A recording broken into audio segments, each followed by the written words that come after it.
너무 만나뵙게 돼서 영광이고, 또 제가 먼저 이미 또 앞서서 믿음으로 가고 계시는 우리 믿음의 선배님들 앞에서 제가 감히 뭘 이야기할까 싶지만, 하나님이 저라고 하는 작은 질그릇을 통해서 가르쳐 주셨던 은혜들을 함께 좀 나누려고 합니다. 제 이름이 김선교입니다. 이 가명이 아니고 본명입니다. 그래서 이름을 이따구로 지어놓으신 부모님 집안 분위기가 어떨지 짐작하시죠? 네. 지난주에 오셨다 가셨더라고요. 그래서 이제 오남매가 전부 다 선교사이고, 같이 헌신해서 이렇게 또 말씀 앞에서 달려나가면서 참 같은 꿈을 꾸고 한 비전을 향해 달려가는 것이 얼마나 축복인지 모르겠습니다. 정말 우리 가정 안에, 우리 성공교회 안에 모든 가정이 하나님 나라를 위해 뛰어드는 그건 축복된 가정, 그리고 축복된 성도님들 되시길 축복합니다. 오늘 말씀에 원래 이제 믿음이라고 하는 주제로 이야기를 좀 풀어가려고 했었습니다. 근데 이제 기도하면서 어떤 마음으로 어떤 말씀 주실까 하다가 주님이 저에게 이 선교사 헌신하시는 분들과 함께 나눴었던 말씀이 있었어요. 막 파송 받으시는 분들을 위해서 이제 말씀을 전해달라고 하셔서 좀 나눴었던 적이 있었는데, 그 은혜를 좀 떠올리게 해주시면서 특별히 주제 자체가 선교라고 하는 주제다 보니까 오늘 그 말씀을 좀 함께 나눴으면 좋겠다는 마음을 주셔서 제가 급하게 좀 주제를 바꿨는데 혹시 괜찮을까요? 네, 감사합니다. 말씀 주제가 좀 특이합니다. 그래서 제가 이걸 미리 알려드리질 않습니다, 웬만하면.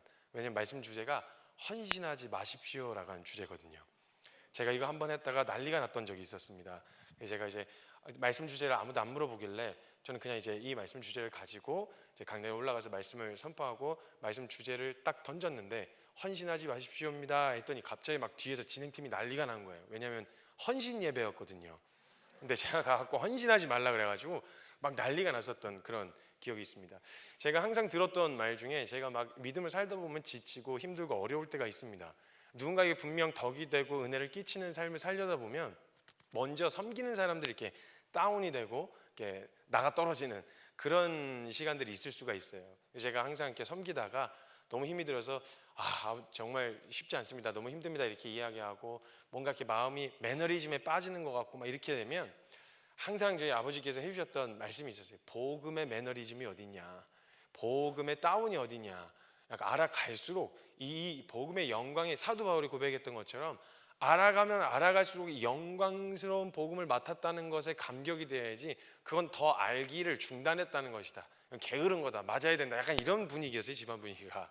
이제 그런 은혜를 좀 알아가던 중간에 주님이 이 헌신의 의미를 저에게 좀 가르쳐 주시면서 특이한 이 제목으로 저에게 좀 말씀해 주셨던 기억이 있었는데, 그 은혜를 좀 나누려고 합니다. 여러분, 헌신이라고 하는 말의 의미는 어떤 의미냐면요, 몸을 드린다라고 하는 의미가 있습니다. 그러니까 이 말은 의미가 무슨 의미냐면, 이제 내가 내 몸의 소유권과 내가 가지고 있는 소유권을 주장하지 않겠다라는 의미입니다. 주었으니까 준 대상에게 소유권이 넘어간 거지, 이제 더 이상 내가 이것에 대한 소유권을 갖고 있지 않겠다, 주장하지 않겠다, 이 말이 바로 헌신입니다. 그러면 주었다고 하면 이제는 이 모든 이 육체에 대한, 이 몸에 대한 모든 주도권과 소유권을 누가 가지고 있냐? 드린 분이 가지고 계신 거예요. 그분이 이렇게 쓰시겠다고 하면 이렇게 쓰이는 거고, 저렇게 쓰겠다고 하면 저렇게 쓰시는 거겠죠. 그럼 그 하나님이 어떤 모양으로 어떻게 쓰시는지에 대해서 저희가 일체 어떤 자기의 내 생각이나 내가 주장하는 바, 어떤 이런 것들을 소유권을 주장할 수가 없게 되어지는 게 헌신, 즉 드린다의 의미입니다. 이게 성경적으로 헌신의 의미입니다. 근데 만약에 내가 몸을 드렸다고 말은 해놓고서 내가 자꾸 내 것에 대한 소유권을 주장하고 이렇게 해야 되는 거 아니에요? 그렇게는 못하겠어요, 이렇게 하고 있다면, 소유권을 주장하고 있다면 이건 드린 게 아니고 빌려드린 거죠. 빌려드린 거. 그럼 우리가 흔히 사용할 때 헌신이란 말을 많이 사용했습니다. 교회 안에서도 그렇고 헌신이란 말을 많이 사용하고 자주 사용했는데, 우리가 성경적 의미에서는 드렸다가 맞는데, 우리가 자주 쓰던 헌신의 의미는 어떤 의미로 쓰여지고 있었냐는 거예요. 빌려드렸다로 쓰여지고 있었습니까? 아니면 드렸다의 의미로 쓰여지고 있었나요? 성경의 의미대로라면 드렸다, 이제 내가 그것에 대한 소유권을 주장하지 않는다라고 하는 결정과 함께 드리는 건데, 빌려드렸다는 계속 내가 내 몸에 대한 소유권을 주장하게 되어지는 건데, 이런 상황에서 우리가 흔히 쓰던 헌신이란 말은 빌려드렸다의 의미로 많이 쓰여지고 있었나요? 아니면 드렸다, 진짜 온팍 다 드렸다라는 의미로 쓰여지고 있었나요? 이거 대답하지 않으셔도 됩니다. 서로 곤란해지니까. 그러니까 헌신이란 말은 그런 의미예요. 그러니까 줘놓고서는 계속 준 것에 대해서 소유권을 주장한다면 그건 준 게 아니라는 거예요. 헌신, 성경에서 말한 헌신의 의미는 아니라는 거예요. 헌신은 결정된 마음입니다. 그러니까 내가 이걸 결정을 해놓고 그 다음에 어떻게 인도하시는지는 이제 더 이상 우리의 몫이 아니에요. 하나님이 이끄시는 대로, 인도하시는 대로 가겠습니다라고 하는 결정으로 헌신하는 거기 때문에 한번 들어보고 결정할게요, 한번 고민해 볼게요, 이런 게 해당이 안 되는 게 바로 헌신입니다. 그래서 드린다와 드렸다의 의미와 빌려드렸다의 의미가 좀 구분이 돼야 돼요. 근데 우리는 그 의미를 하나로 묶어서 헌신이라고 쓰고 있으니까 헷갈리는 거예요. 헌신, 진짜 헌신과 정말 내가 지금 헌신된 게 맞나? 정말 내 몸의 모든 소유권이 하나님께로 넘어간 게 맞나? 이게 혼란스러워진다는 거예요. 만약 진짜 제대로 우리가 헌신되었다면 어디로, 무엇을, 어떻게 라고 하는 이유의 실제적인 건요, 한번 들어보고 결정하거나 내가 생각을 했는데 이렇게까지일 줄은 몰랐어요 라고 하는 말이 안 통합니다. 이젠 여러분, 그러니까 헌신은 되게 무서운 거예요 사실. 그래서 제가 주제를 그렇게 잡은 겁니다. 헌신하지 마십시오. 잘못 걸려들었다가 인생 홀랑 말아먹습니다. 세속적인 기준으로 봤을 때 정말 인생 홀랑 말아먹을 수도 있는 위험성을 다분히 가지고 있는 게 바로 헌신이라는 거예요. 그러니까 헌신할 땐 이미 결정된 태도로서 내 삶의, 내 인생의 주인이신 하나님이 말씀하시는 대로 살겠습니다, 이게 바로 드려진 자, 드린, 하나님께 드리고 내어드린 자의 합당한 태도라는 겁니다. 근데 우리가 이런 개념으로 쓰고 있었던 게 맞냐는 거죠. 헌신이란 말을 이런 개념으로 쓰여지고 있었던 건 맞냐는 거예요. 진짜 헌신을 잘못했다가 인생을 홀랑 말아먹은 한 성경 인물을 소개해 드리려고 합니다. 아마 이분의 이야기를 들으시면 헌신 다시 한번 생각해 봐야 되겠는데 이런 생각이 찾아 들으실 수도 있어요. 그래서 오늘 말씀을 들으시다가 진짜 헌신하려고 했는데 다시 한번 생각해 봐야겠다, 이렇게 생각이 드시면 제가 오늘 강의를 아주 잘한 겁니다. 물론 미리 말씀드리지만 그게 결론은 아닙니다. 그게 결론이 아니라 정말 하나님이 원하셨던, 왜 헌신하라고 하셨는지, 도대체 무엇을 보여주려고 그 자리에 이끄셨는지를 보여드리려고 주신 은혜가 있어서 나누려는 것이지 그것 자체는 결론이 아닙니다. 제가 생각할 때 하나님 말씀 앞에 헌신했다가 성경 인물 중에서 인생을 진짜 홀랑 말아먹었다라고 생각이 들 만한 한 사람을 꼽으라면 저는 이분을 꼽는데요, 호세아라고 하는 선지자였습니다. 호세아라고 하는 선지자는요, 구약에 보면 12개의 소선지서가 있습니다. 이건 뭐 선지자의 크기가 아니라 예언의 분량에 따라서 분류가 되어 있는 건데 12개의 소선지서 중에서 제일 첫 번째로 등장하는 게 바로 호세아서입니다. 거기에 등장하는 인물이 바로 호세아 선지자였고요. 근데 이 호세아 선지자는요, 그때 당시 활동했을 때 당시 대부분의 선지자들 같은 경우는요 아주 생고생을 했어요. 제가 유일하게 아마 조금 편안하게 사역을 했을 사람은 나단 선지자밖에 없을 거예요. 왜냐면 그때 당시에는 다윗 왕이 통치를 하고 있었을 때여서 말을 잘 들었거든요, 하나님 말씀을. 근데 나머지 그 외의 선지자들은 정말 생고생이었어요. 그런 고생이 따로 없었어요. 근데 이 나머지 이 선지자들이 대부분 사역했을 때 어떤 분위기였냐면, 대부분의 경우 다윗 왕이 지나고 솔로몬 왕 이후에 남유다와 북이스라엘로 나라가 쪼개집니다. 지금 남북한처럼. 근데 북이스라엘은 완전히 하나님 하자도 제대로 잘 모르는, 그냥 완전히 폐역하고 그냥 악만 남은 왕들이 계속 통치를 했었어요. 기대할 게 별로 없었어요. 그리고 남유다에는 근근히 괜찮은 왕들이 나왔지만 한번 조금 개혁하려다가 다시 홀랑 말아먹고, 개혁하려다가 또 홀랑 말아먹는 이런 역사에 반복되어지는 상황이었어요. 그때 그런 현장에서 하나님을 경외하자, 하나님의 말씀과 어미하시고 공의로우신 하나님의 말씀을 대언하는 선지자들이 어떤 일을 당했을지 대충 짐작이 가시죠. 그냥 온갖 무시와 멸시와 폭력을 당하고 옥에 갇히고 맞고 별의별 일을 다 당했어요, 이때 당시에 선지자들이.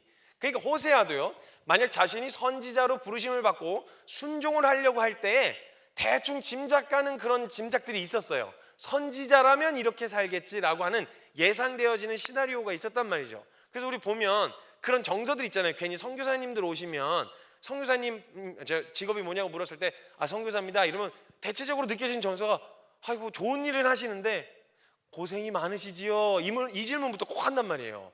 아이고 정말 고생 많으시지요, 이렇게.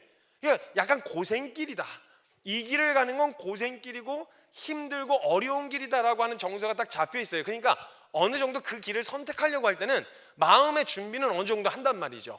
이런 삶이 시나리오가 펼쳐지겠구나, 예상이 되는 삶이 있단 말이죠. 근데 이때 당시 호세아가 부르심을 받고 사역을 할 당시의 상황이 어땠냐면요, 차라리 만약에 하나님 말씀 듣지 않고 반역하고 떠나가면 매라도 들어서 그냥 훔신 막 두들겨 패신다든지 아주 큰 어려움을 허락하셔가지고 고생을 해가지고 하나님 떠나면 고생하는구나 라는 걸 깨닫고 하나님 앞에 나와 싹싹 빌게 만드신다든지 이렇게 하면 하나님의 말씀이 좀 먹히겠죠. 너네들 그렇게 고생하는 이유는 하나님 말씀을 떠나서 그래, 이렇게 이야기해주면 그래도 좀 들을 거 아니에요. 근데 지금 호세아가 사역할 당시의 분위기는 어땠냐면요, 하나님을 여전히 똑같이 반역하고 하나님 말씀에 불순종하고 악을 행하고 있었는데 물질적으로 굉장히 부유했습니다. 이때 호세아가 사역할 당시에. 그리고 정치적으로도 굉장히 안정적이었고요. 그러니까 너무 평안한, 하나님 말씀을 순종하지 않고 악을 행하는데도 너무 평안하고 돈도 많이 벌고 너무 부유하게 살고 있는 거예요. 이런 시대에서 사역을 한다고 생각해 보시죠. 누가 하나님의 말씀을 들으려고 하겠어요? 그 고리타분하고 하나님 경외하라고 순결하라고 거룩하라고 말씀하시는 이 말씀을 누가 따르려고 하겠어요? 그러니까 완전히 하나님의 말씀이 멸시될 수밖에 없는 그런 상황에서 사역했던 선지자가 바로 호세아 선지자였어요. 어찌됐건 그때 하나님께서 이 호세아 선지자를 부르셔서 하나님의 말씀을 맡기시고 대언하게끔 하셨는데요, 이 호세아가 하나님이 선지자로 부르실 때요, 대부분의 선지자들의 생애는 아까 말씀드렸던 것처럼 고생길이었어요. 그래서 헌신할 때 호세아도 이 정도는 예상했어요.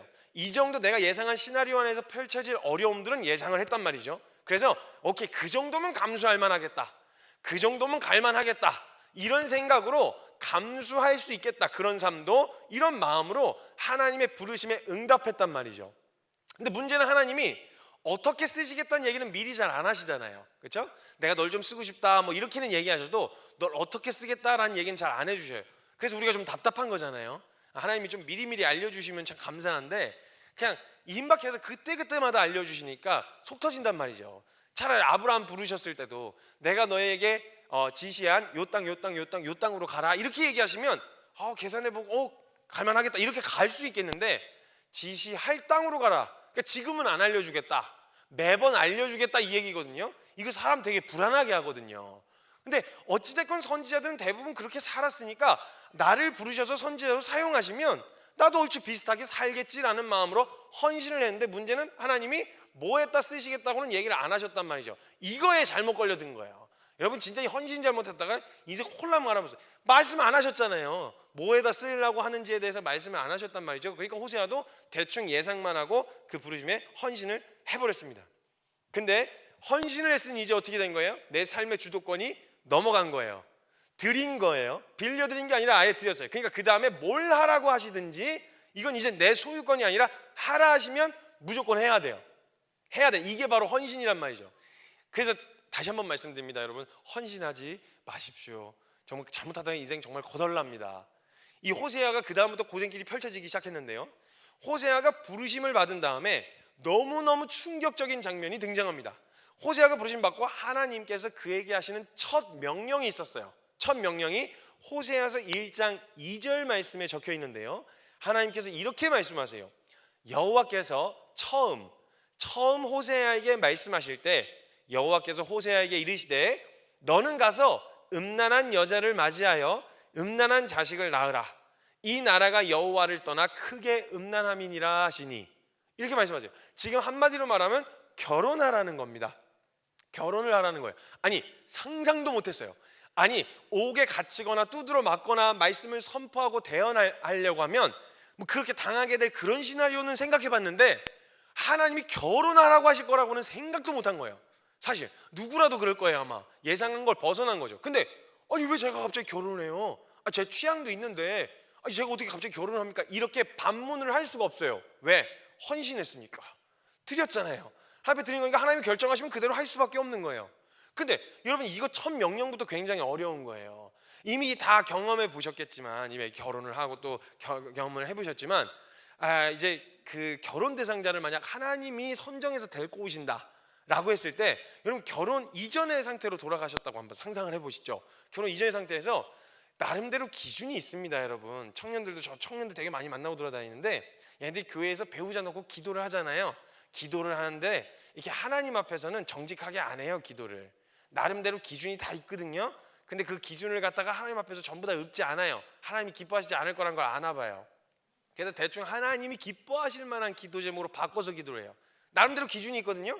뭐 돈도 많이 벌었으면 좋겠고, 안정적인 직장이었으면 좋겠고, 유머러스했으면 좋겠고, 이렇게 성격도 너무 좋았으면 좋겠고, 그래도 좀 잘생겼으면 좋겠고, 그러나 자기가 잘생긴 줄은 몰라야 되고, 이런 조건들이 되게 많이 있단 말이에요. 근데 이 조건을 하나님 앞에 그렇게 얘기하진 않아요. 양심이 있어가지고 보통 이렇게 기도하죠. 하나님 저 다른 거 필요 없습니다. 정말 하나님 사랑하고 이 길 함께 갈 수 있는 사람이면 정말 충분합니다. 뭐 이런 식으로 청년들이 아주 가증하게 이야기를 한단 말이에요. 하나님 앞에 기도를. 이게 솔로몬 기도법이거든요. 솔로몬이 하나님이 기뻐하시는 기도로 지혜를 구했더니 나머지 덤으로 주셨잖아요.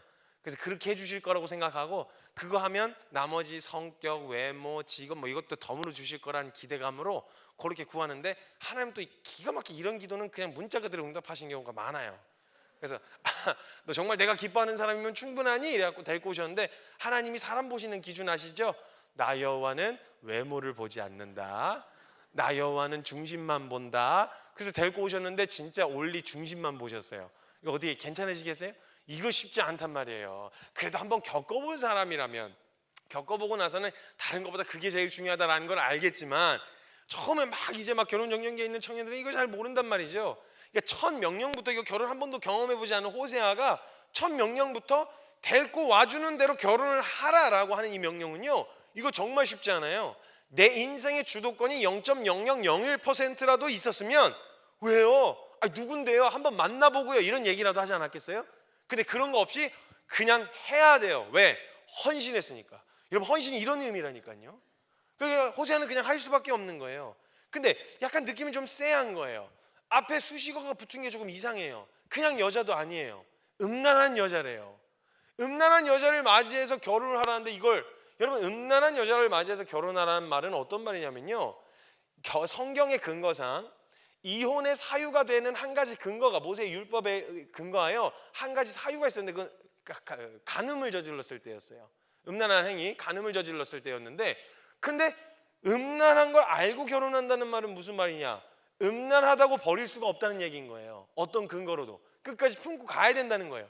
느낌이 뭔가 쎄한데 어떻게 해요? 해야지. 말씀하셨고 헌신했는데, 그래서 하기로 결정했단 말이죠. 그리고 여러분, 상상을, 제가 그때부터 묵상을 하면서 이 장면을 좀 상상해 봤어요. 정말 이것저것 따지지 않고 주님이 짝지어주셨다, 그러면 결혼할 수 있겠는가? 일단 저는 여기서부터 탈락일 것 같더라고요. 저는 헌신 여기서부터 벌써 탈락. 너 그렇게 해서 내가 짝지어준 사람이 결혼할 수 있어? 이러면 그래도 한번 만나봐야 되지 않을까요? 그래도 뭐 좀 알아가는 시간이 필요하지 않을까? 이런 여러 가지 조건과 이런 걸 따질 것 같은데, 저는 여기서 탈락을 했을 것 같더라고요. 근데 진짜 헌신하면 이런 거 물을 수가 없어요. 해야 돼요. 내 삶의 주도권을 내가 가지고 있으면 할 수 있는 것도 있고요, 없는 것도 생깁니다. 하나님 말씀에 온전히 순종하는 게 불가능해져요. 그래서 헌신이라고 하는 건 마음으로 들어보고 내가 할 수 있는 영역 안에서만 하겠다는 건 헌신이나 순종이 아닙니다.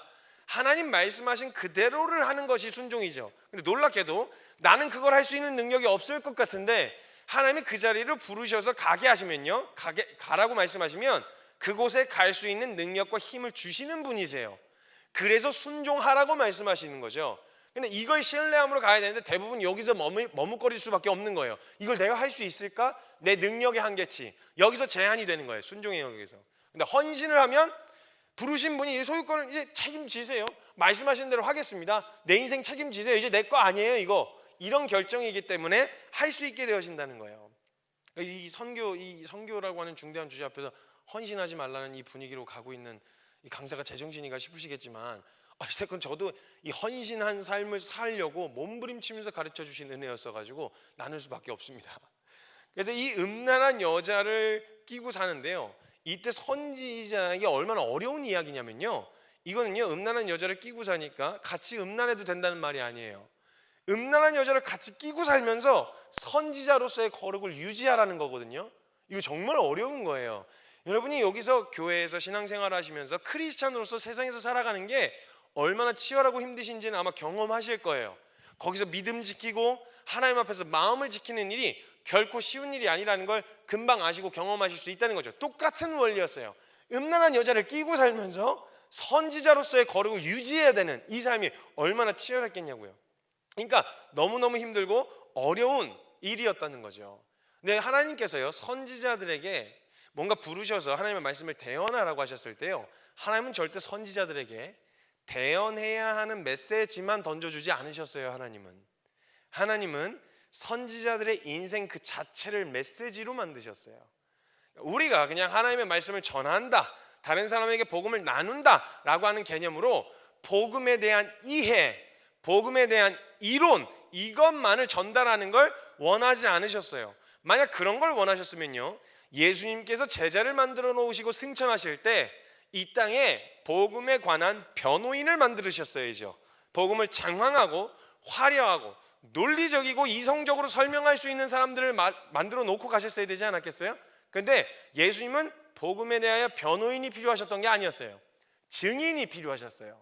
증인은 그 은혜, 전해야 될 은혜를 내가 직접 경험하고 목격한 사람들을 이야기하는 거예요. 증인이라는 의미가. 예수님은 증인을 원하셨지 변호인을 원하신 적이 없어요. 예수님은 증인을 원하셨지 옳고 그름을 나누는 판사를 원하지 않으셨다고요. 내가 받은 그 은혜, 너 그 은혜 입었잖아, 너가 그 은혜의 대상자였잖아, 그 은혜, 너가 받은 은혜를 가서 전해줘, 이 얘기였거든요. 구약의 선지자들도 똑같았어요. 대언해야 하는 그 시대의 메시지를 외치게 하시기 전에 선지자들의 인생 자체를 메시지로 만드시는 작업을 항상 먼저 하셨어요. 이게 되어지지 않으면 그냥 허공을 떠도는 그냥 말일 뿐이에요. 나한테도 별로 은혜가 안 되고 그거 하다가 결국 나도 떨어져 나가게 되어지는 거예요. 근데 이게 내게 실제가 되어지고 내게 은혜가 되어진 은혜를 그냥 내가 받은 은혜를 나누라고 한다면요, 나눌수록 나에게 인풋, 내가 힐링이 되고 내가 다시 살아나는 은혜를 또 경험하게 되어지는 거예요.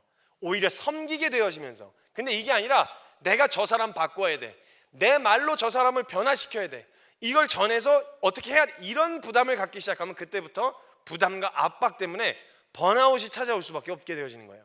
근데 은혜 입은 사람은 전혀 다른 태도가 나타나기 때문에 하나님은 항상 선지자들에게 그의 삶을 먼저 메시지로 만드시는, 그들이 경험한 은혜, 그들이 경험하게 되어진 삶, 그것을 통해서 메시지가 되도록 하나님이 인도하셨다라는 거예요. 그래서 선지자들의 삶을 보면 다 그래요. 이사야는요, 아내가 죽기도 하고요, 똥으로 인분으로 떡을 만들어 갖고 먹기도 하고요, 옷을 벗고 다니고 멍에를 지고 다니는 그들의 삶 자체가 메시지가 되도록 주님이 그들의 삶을 인도하시고 이끄셨다는 거예요. 예레미야도 그랬고 다니엘도 그랬고 세례 요한 등등 쓰임 받았던 모든 사람들이 그들의 삶 자체가 그렇게 하나님이 인도해 가셨다는 거예요. 그래서 만약에요, 내 인생의 주도권이 나에게 0.1%라도 있잖아요, 이 말씀, 딱 떨어지는 말씀에 절대 순종 못해요. 왜냐하면 오늘의 말씀은, 지금 나에게 하는 이 말씀은 이해가 안 돼요. 이걸 큰 그림으로 하나님의 관점으로 봤을 때는 이래서 이걸 시키신 거구나 라는 걸 알 수 있을 텐데, 오늘 내 앞에 음란한 여자를 맞이해서 결혼하는 말을 이거 어떻게 해석을 해야 돼요? 호세아 선지자는 분명히 선지자로 부름을 받았는데, 그래서 메시지를 대언해야 될 메시지를 주실 줄 알고 있었는데, 그리고 내가 마음 먹고 각오했던 건 내가 당하게 될 핍박과 고난, 요 정도는 각오를 했는데 결혼을 하라니까 이걸 어떻게 해석해야 되겠냐고요. 이거 너무 어려운 거죠. 만약에 진짜 조금이라도 가능성을, 내 인생에 대한 주도권을 염두하고 있었으면 순종 못한단 말이에요. 왜요? 라고 반문할 수밖에 없게 되어지는 거예요. 근데 어떻게 해요? 헌신한 걸. 좀 찜찜한 마음이 들었지만 헌신을 하기로 결정했습니다. 내 인생의 주권이 내게 아니기 때문에 순종할 수밖에 없었어요. 다른 옵션이 없는 거예요. 그래서 순종하여 음란한 여자인 고멜을 아내로 맞이하게 되어집니다. 이거 그 과정을 제가 묵상하는데요, 얼마나 이 어울리지 않는 두 커플 한번 상상을 해보시죠. 정말 어울리지 않는 커플. 완전 한 사람은 세속의 끝판왕이에요. 하나님 하자도 모르고 그냥 노는 거 좋아하고 완전 잘 노는 굉장히 센 언니, 잘 노는 언니.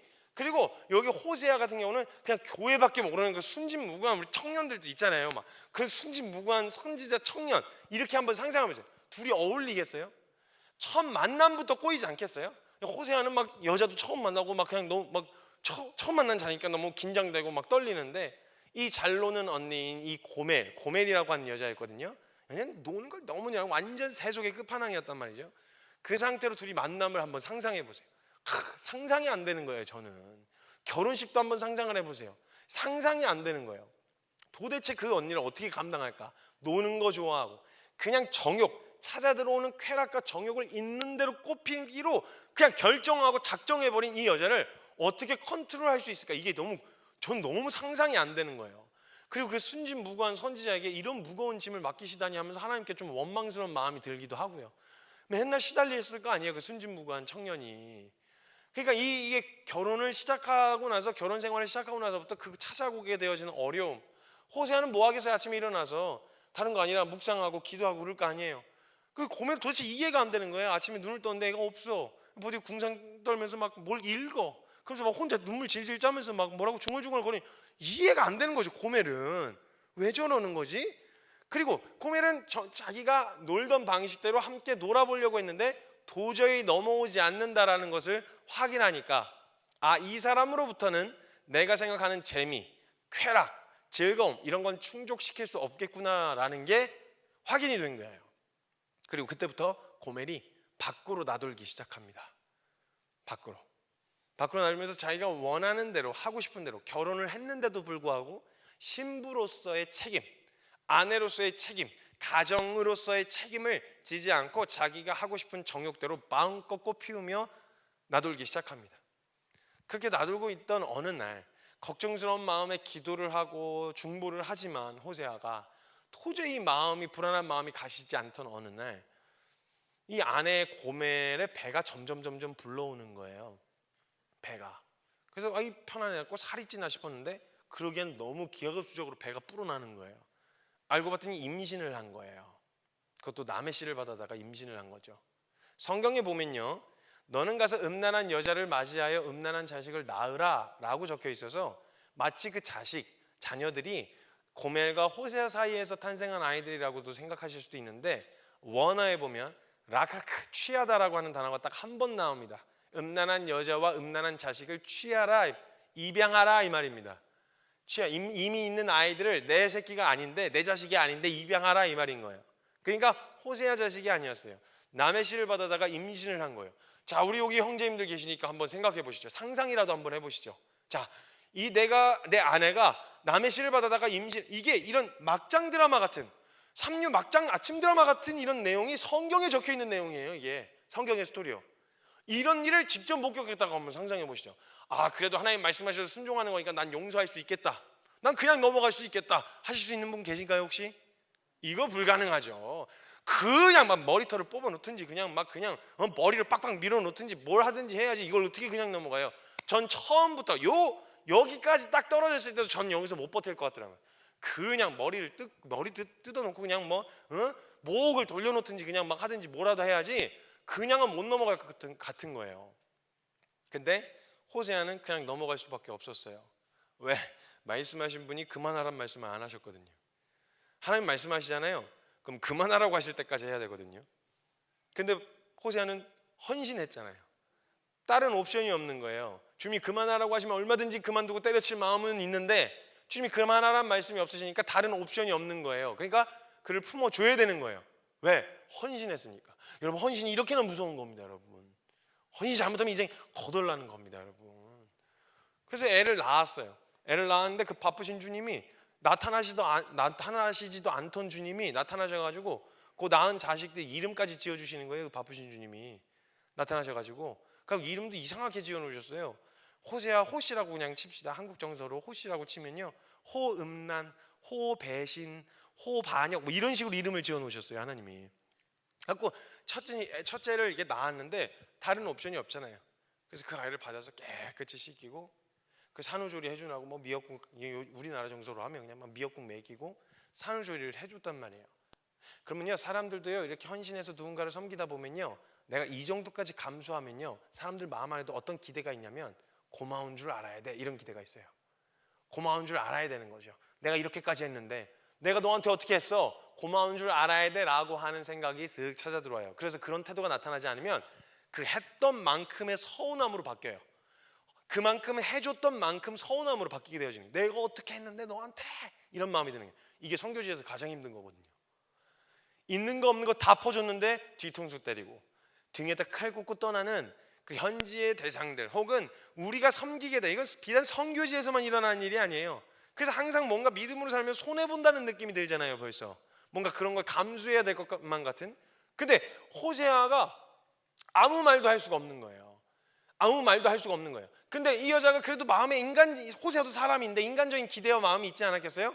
고마운 줄 알아야 된다 이런 마음이 찾아 들어오지 않았겠어요? 근데 이 고멜이 성경의 흐름에 보면요, 고마운 줄 몰라요. 그냥 당연하다고 생각하는 거예요.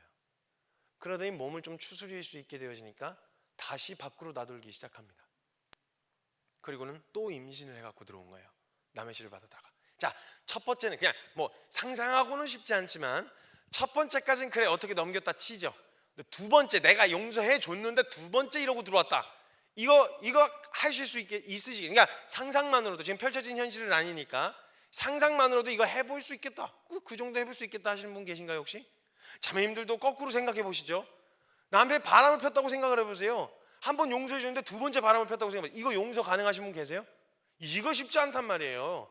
근데 호세아는 다른 길이 없어요. 왜? 헌신했으니까 해야 된단 말이에요. 말씀을 그만하라는 말씀을 안 하시는 거예요.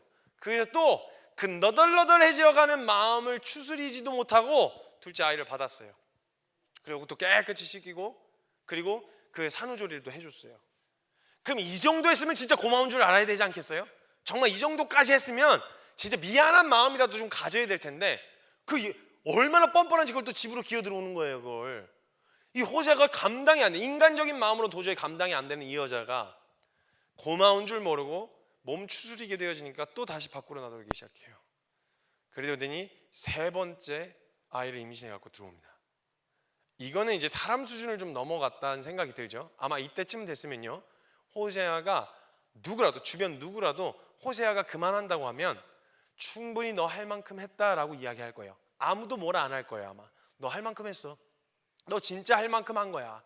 아니 두 번이나 용서해 줬는데 그건 너의 의지의 문제가 아니라 저 사람만도 개만도 못한, 저건 사람도 아니다. 이건 짐승만도 못한 저놈의 문제지 너의 문제가 아니야. 너 할 만큼 했어. 다 이렇게 얘기해 줄 거예요. 아마 여기서 그만한다고 해도. 근데 그만할 수가 없는 거예요. 호세아는. 왜? 그만하라고 말씀을 안 하시니까.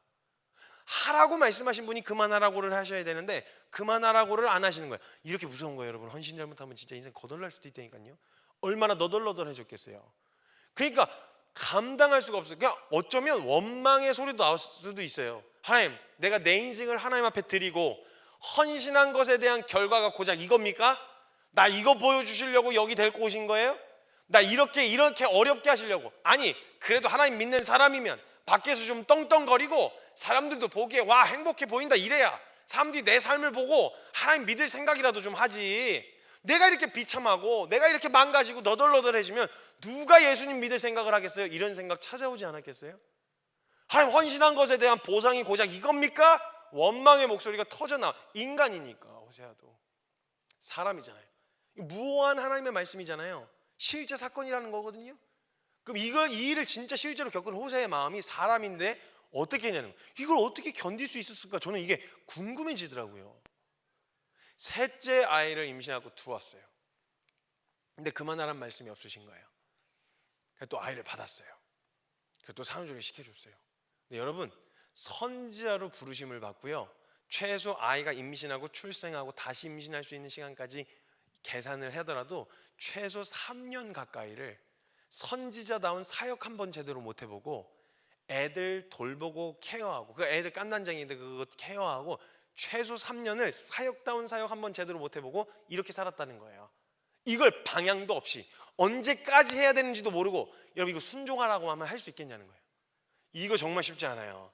만약 내 인생의 주도권이 0.1%라도 내게 있었던 거라면 이 말씀에 순종하기가 참 어려워요. 불가능에 가까워요. 이건 불가능한 거예요. 근데 그래도 이쯤에서 그래, 만약 좀 드라마틱하게 이 고멜이 정말 3번이나 이렇게 했는데 나를 이런 마음으로 품어주고 기다려준 건 당신밖에 없어 이러면서 돌이키고 돌아오는 이런 드라마틱한 반전이라도 기다리고 있으면, 그게 보장되어 있으면 그래도 좀 해볼 만하지 않겠어요? 그래도 그래도 힘들긴 한데 마지막에는 그 정도 하면 돌아온다라고 하는 게 보장이 되어 있으면 해볼 만할 텐데 성경이 또 그렇게 드라마틱하진 않습니다. 그 고마운 줄 모르는 이 여자가요, 어느 날 아침에 호세아가 자고 눈을 떴는데 집이 휑한 거예요. 봤더니 집에 돈 될 만한 거 싹 다 들고 나른 거예요. 애 셋만 남겨놓고. 그럼 이쯤 되면 호세아도 됐습니다. 저 할 만큼, 아니 내가 포기한 건 아니지 않습니까? 지가 도망간 거지. 저 할 만큼 했죠? 저 이제 다시는 저 부르지 마세요. 다시는 안 합니다. 저 이거 진짜 이제는 좀 뭐 사역다운 사역을 시키시겠지 뭐 이런 생각도 해볼 만 하잖아요. 근데 딸은 어떤 말씀도 없으신 거예요. 그렇게 속절없이 시간이 지나가던 어느 날, 마음으로 좀 지워지고 잊혀질만 할 때쯤 하나님이 호세아를 부르십니다. 호세아야. 이젠 부르는 것도 무서워요. 하나님 날 부르시는 것 자체가 무서워지는 거죠. 그래, 하나님이 호세아에게 말씀하신 거예요. 너 혹시 고멜 기억나냐? 어찌 잊으리요 그 이름을. 잊을 수가 없죠. 불안하긴 한데 대답 못 들은 척 하려다가 네 이렇게 대답을 한 거죠. 근데 그 호세아야, 그 고멜이라고 하는 여자가 너 도망가고 나서 그냥 있는 대로 자기 원함대로 정욕을 꽃피우며 그렇게 살다가 한 놈의 배 뒤통수를 맞았는지 배신을 당했는지 인신매매 시장에 팔려간 거예요. 그래서 이리저리 굴러먹다가 인신매매 시장에 팔려갔는데 그 인신매매 시장에서 은 15에 보리 한 우멜 반에 팔려가고 있다. 지금 팔리고 있어. 이렇게 이야기를 해주신 거예요. 그리고 나서 하나님께서 호세아야, 내가 잘했지. 너 억울함을 내가 다 갚아줬다. 아주 고생 생고생하도록 아주 인생을 아주 탈탈 털어놨어. 어때, 내가 잘했지? 이렇게 얘기하시면 그래도 위로라도 좀 얻을 텐데, 진짜 하나님 좀 너무하시다 싶을 정도로 오히려 하나님을 따르겠다고 순종하겠다고 결정한 사람들의 인생을 이렇게까지 몰아가실까 싶을 정도로 너무너무 무리한 요구를 호세아에게 하세요. 이렇게 얘기하세요. 호세아야, 그 고멜이 은 15과 보리 한 우멜 반에 팔려가고 있어. 호세아야, 네가 가서 네 돈 주고 다시 사와. 자, 이거 하실 수 있으시겠는 분? 사와가지고 두드러 패라는 말도 아니에요. 네 하고 싶은 대로 두드러 패라 이렇게 하시는 말씀도 아니에요. 사오라고 말씀하시는 거예요. 그냥. 근데 어떻게 해요? 진짜 이거 인간이라면 할 수 없는 일인데 호세아는 헌신했잖아요. 여러분, 헌신이 이렇게나 무서운 겁니다. 주님, 여러분 진짜 정말 찬양하실 때도 그렇고 바짝 경계하셔서 찬양하셔야 돼요. 고백 잘못하잖아요, 인생 거들납니다. 여러분, 제가 몇 가지 경계해야 될 찬양 몇 개 알려드릴 테니까 정신 바짝 차리시고 찬양을 부르셔야 돼요. 가사에 얼마나 숨은 의미를 그냥 묵상하면서 하시면 이거 쉽게 못 뱉는 가사들이 얼마나 많은데요. 그럼 정말 조심해야 되는 찬양 하나, 두 개 가르쳐 드릴게요. 첫 번째는 뭐냐면 주님 뜻대로 살기로 했네. 여러분, 이 찬양 부르실 때 정신 바짝 차리고 부르셔야 돼요. 주님 뜻대로 살기로 했네. 주님 뜻대로 살기로 했네. 뒤돌아서지 않겠네. 뭐가 기다릴 줄 알고 그 고백을 그냥 주님 뜻대로 살기로 했네. 이걸 그냥 신나게 부르시냐고요? 무슨 일이 펼쳐질지도 모르면서. 2절 더 무서워요. 세상 등지고 십자가 보내. 세상 등지고 십자가 보내. 3절 더 무서워요. 이 세상 사람 날 몰라줘도, 이 세상 사람 날 몰라줘도 뒤돌아서지 않겠네. 여러분, 정신 바짝 차리고 부르셔야 돼요. 그리고 정말 경계해야 되는 1호 찬양이 있어요. 1위예요. 1위. 대망 1위는 뭐냐면 주님 말씀하시면이란 찬양입니다. 여러분, 이걸 정말 부르실 때 정신 바짝 차리셔야 돼요. 그 가사가 주님 말씀하시면 내가 나아가리다. 주님 뜻이 아니면 내가 멈춰서리다. 나의 가고 서는 것 주님 뜻에 있으니 오 주님 나를. 여러분, 이거 진짜 이 고백 그대로 주님 받으시잖아요. 여러분, 정말 무슨 일이 기다릴 줄 알고 이걸 그냥 막 은혜롭게 막 감동을 받으면서 이거 만약 자신 없으시면 중요한 부위는 허밍으로 부르세요. 허밍으로. 주님 내가 이렇게 허밍을. 그래서 주님이 너 그때 나 말씀하시면 따라온다 그랬잖아요. 아니요, 저 그렇게 안 불렀어요. 주님 이렇게 불렀다고 얘기할 변명이라도 갖게. 그러니까 정신 바짝 차리셔야 돼요, 여러분. 그 사오라는 이 명령이 어떻게 순종할 수, 이 사람이면 하겠어요, 이거? 그래서 진짜 제대로 순종하는 삶을 생각하면요, 아무나 못 가는 길이다. 선택받은 몇몇의 사람들만 가는 길이지 이거 아무나 선교하고 아무나 할 수 있는 길이 아니구나, 이런 생각이 찾아 들어올 법해요. 저도 벌써 질려요, 이렇게 살라고 하면. 와, 막막한 거예요. 그리고 전 좀 화가 났어요. 하나님 좀 너무하신 거 아니에요? 아니, 하나님 반역하고 떠나가는 사람에게 무한 관대하시면서 어떻게 하나님 사랑하고 순종하겠다는 사람들에게 이런 일들을 허락하세요? 너무하신 거 아니에요? 이런 생각이 좀 찾아 들어온 거예요. 근데 호세아는 다른 길이 없었어요. 돈을 쌓아놓고 사는 사람 아니잖아요. 그 인신매매 시장에 갔어요, 호세아가. 갔는데 여러분, 호세아의 손에 살 수 있었다는 말은 무슨 말이냐면 아무도 그 여자 안 샀다는 거예요.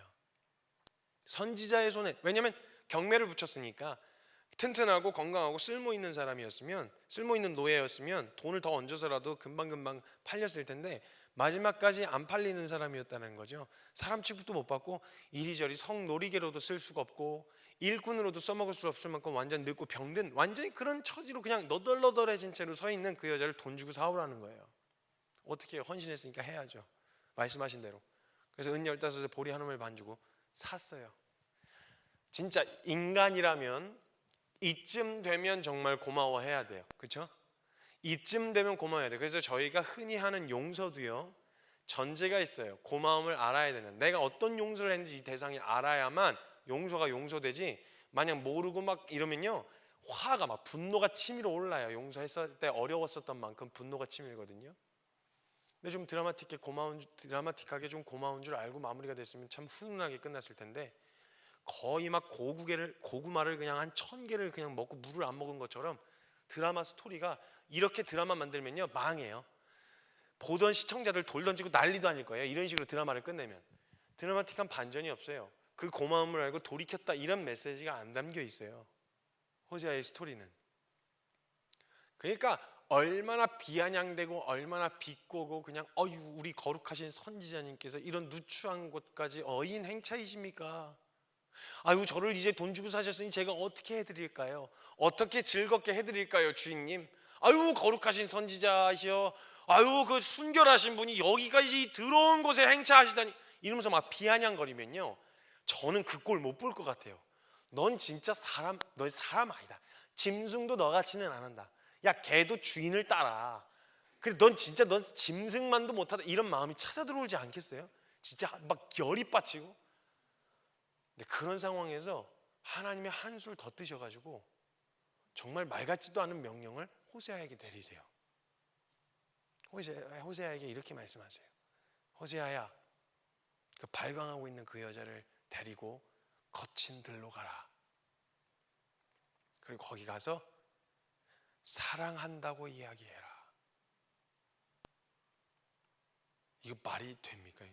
저는 사랑한다라고 글로 써놓고 읽으라고 해도 저는 이거 못할 것 같아요. 그 사람 앞에 두고 이걸 누가 할 수 있겠어요? 그러니까 제가 나중에 하다가 하나님 너무 잔인하신 거 아니에요? 너무 잔인하세요. 하나님 믿는 사람들에게 너무 잔인하신 것 같아요. 이런 생각이 찾아 들어오는 거예요. 근데 어떻게 해요? 호세아는 헌신했잖아요. 순종해야지. 가서 이야기하는 거예요. 여보, 당신은 아직도 여전히 내 아내예요. 그리고 난 아직도 당신을 사랑하고 있어요. 말씀해. 너 그러면 한 번에 알아듣냐? 못 알아들을 거야. 마지막 남은 자존심으로 발광을 할 거야. 그러면 알아들을 때까지, 받아들일 때까지 이야기해라. 여러 말로 개유한다고 표현하고 있어요. 개역 한글에는. 개역 개정은 다른 말로 표현되어 있는데 계속 알아들을 때까지 이야기하라는 거야. 못 알아듣고 막 발광을 하고 널 잡아뜯고 핥힐 때마다 다시 이야기해라. 여보, 당신은 여전히 내 아내예요. 난 아직도 당신을 사랑하고 있어요. 막 소리를 지르거들랑 다시 이야기해라. 여보, 당신은 여전히 내 아내예요. 난 여전히 당신을 사랑하고 있어요. 이걸 하라는 거예요. 이걸 했어요. 여러분, 이쯤 되면 이제 헌신 무서워지시죠?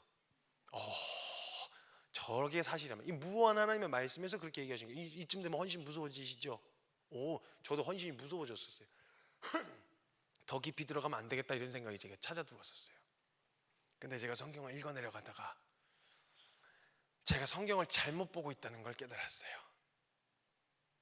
전 성경을 읽으면서 저는 제가 호세아로서 고멜 같은 사람을 섬길 때 이렇게 섬겨야 된다는 말씀을 하시는 줄 알았거든요.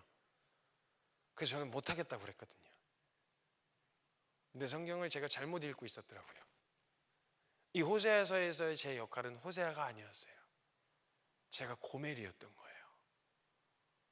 그리고 호세아에게 시키시는 그 말도 안 되는 헌신은 하나님이 고멜과 같은 나를 위해서 하셨던 헌신이었던 거예요. 그리고 성경을 다시 읽기 시작했어요. 제가 고멜이 되어서. 이번엔 거꾸로 제가 고멜이 돼서 성경을 다시 읽기 시작했어요.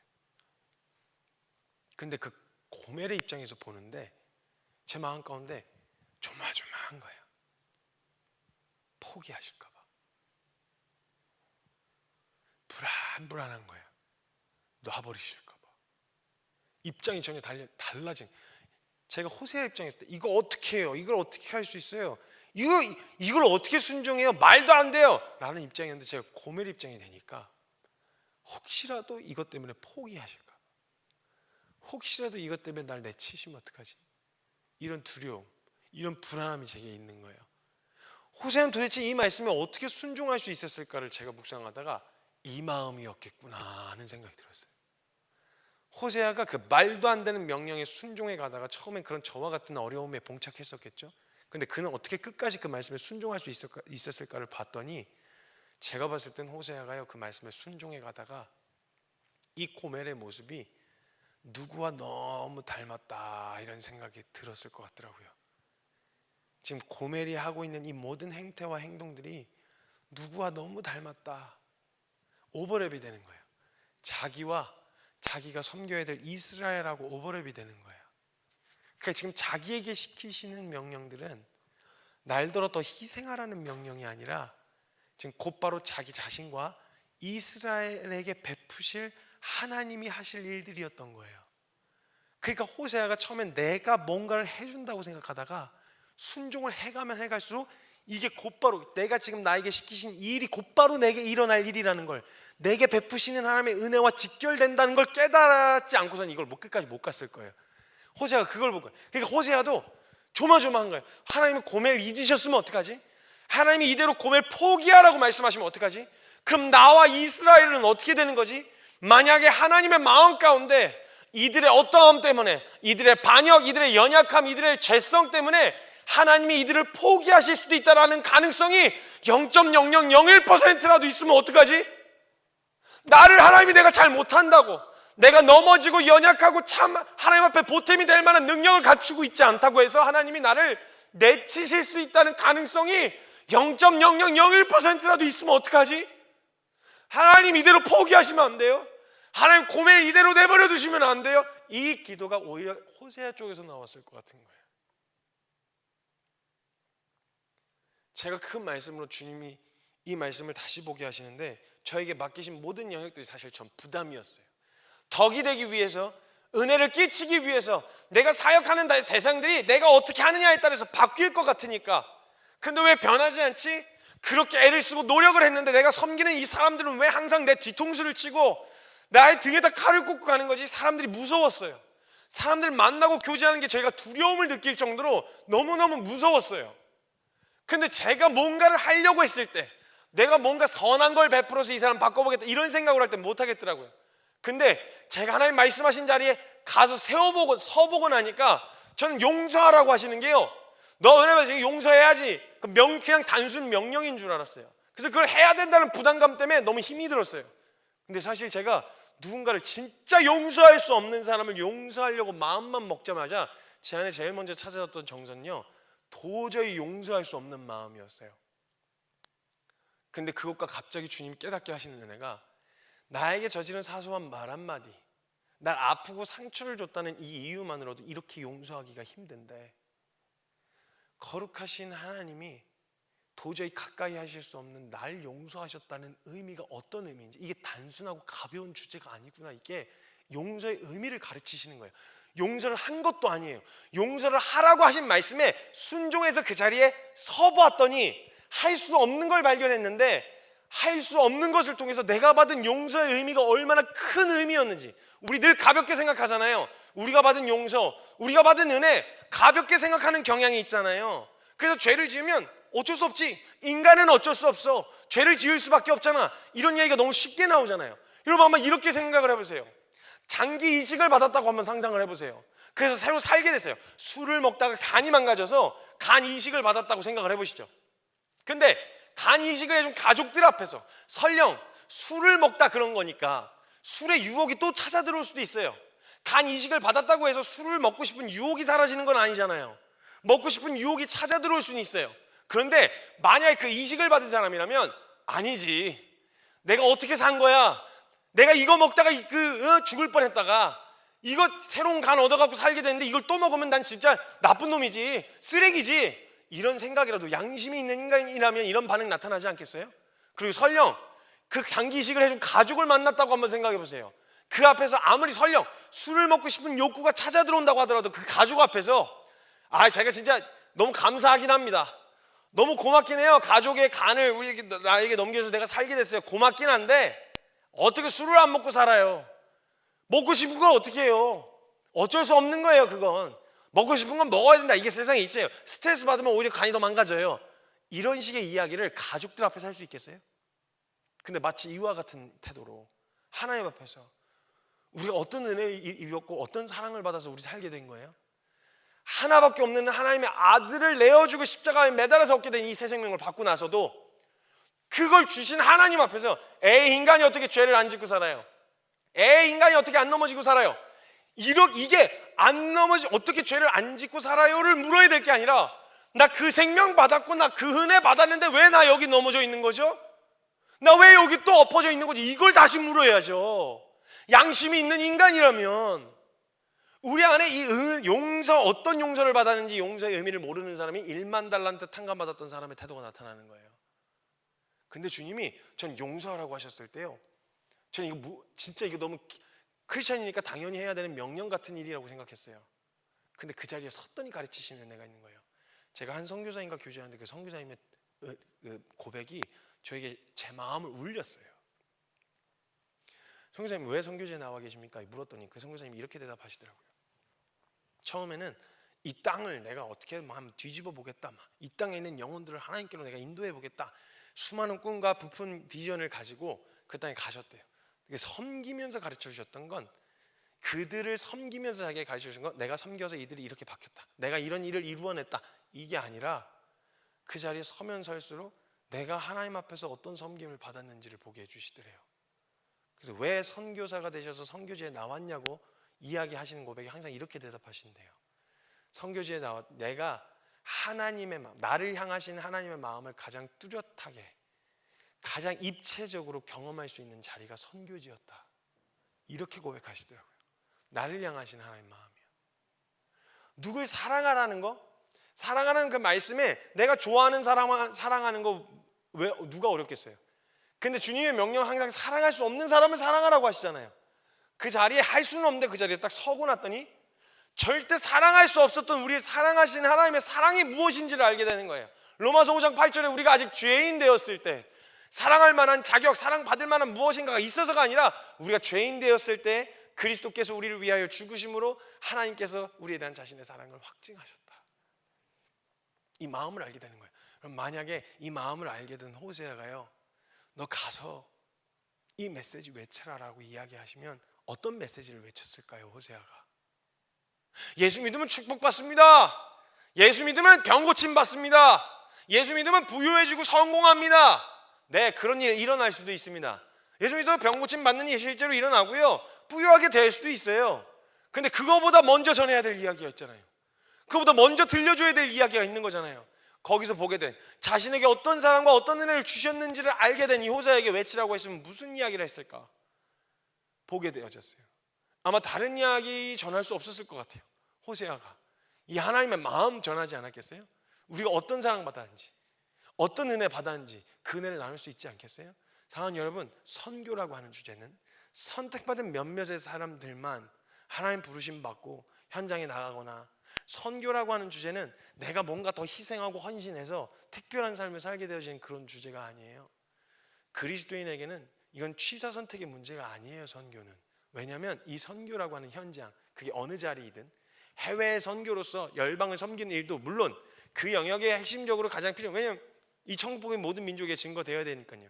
근데 우리가 선교적 존재로서 살아가려고 했을 때 주님이 보여주고 싶으셨던 건 더 헌신해, 너 더 희생해, 이걸 얘기하려고 하셨던 게 아니라 정말 하나님이 우리를 사랑하실 때 어떻게 사랑하셨는지 가장 입체적으로 볼 수 있는 자리이기 때문에, 그럼 그 마음 품은 사람은요, 그 마음을 보게 된 사람은요, 외치지 말라고 입을 틀어막아도 외칠 수밖에 없어요.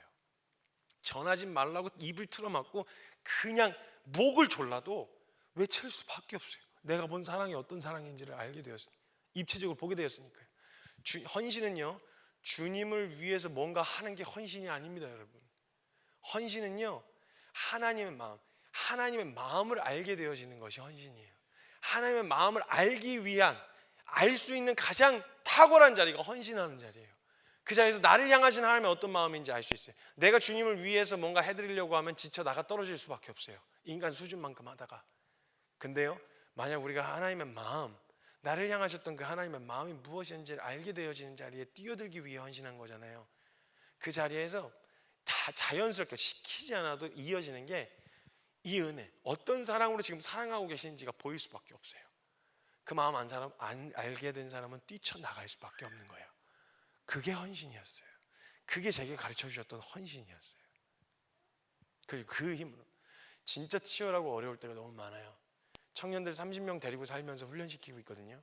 가지 많은 나무 바람 잘 날 없다고 진짜 별의별 일들. 사랑하는 어머니들, 말 안 듣는 애들 그 한두 명 놓고 사시는 것도 힘드시지 않습니까? 30명 놓고 이미 멀쩡하게 장성한 애들 30명을 놓고 생활 습관부터 하나하나 같이 살면서 훈련하고 있는데 하다가 보면요, 이거 왜 하고 있는 거지 도대체? 나 지금 뭐 하고 있는 거지? 내 새끼도 못 챙겨주면서 다른 사람 섬기고 있는 모습을 보고 있으면요, 난 뭐 하려 이렇게 열심히 사는 거지? 이런 생각이 찾아 들어올 때가 있어요. 근데 그 치열함과 그 어려움 가운데요, 지금까지 가르쳐 주셨던 은혜는 단 한 번도 치열하고 힘들었다, 어려웠다로 그냥 넘어갔던 적이 없어요. 반드시 그걸 통해서 저를 향하신 하나님의 은혜와 사랑을 가르쳐 주시고 매듭을 지어 주셨어요. 그래서 제 기억 가운데, 제 기억 속에 상처로 끝난 적이 없어요. 상처고 어려움으로 그렇게 기억으로 저장되어 있는 기억들이 없어요. 전부 다 은혜로 해석이 됐어요. 그래서 돌아보면 전부 다 은혜예요. 사도 바울의 고백이 뭔지 알겠어요. 내가 나의 나 된 것은 오직 하나님의 은혜로 된 것이니 내게 주신 그 은혜가 헛되지 아니하여 내가 다른 모든 사도들보다 더 많이 수고하였으나 그건 내가 한 게 아니요 날 붙드신 하나님의 은혜로다. 이 말이 무슨 말인지를 알겠더라고요. 지난 기억 중에서 하나도 그냥 허투루 지나간 기억이 없었어요. 반드시 은혜를 가르쳐 주셨었어요. 여러분, 그 은혜를 경험하고 뚜렷하게 목격할 수 있는 자리가 바로 헌신하는 자리입니다. 이 마음 알기를 소망하시는 그 마음으로 헌신하십시오. 그 현장에서 그냥 내가 그냥 듣고 그냥 생각하고 그냥 봤었던 수준을 넘어서는 가장 입체적이고 그 뚜렷한 하나님의 은혜를 경험하게 되실 거라고 저는 확신합니다. 그런 마음으로 헌신하실 수 있었으면 좋겠습니다.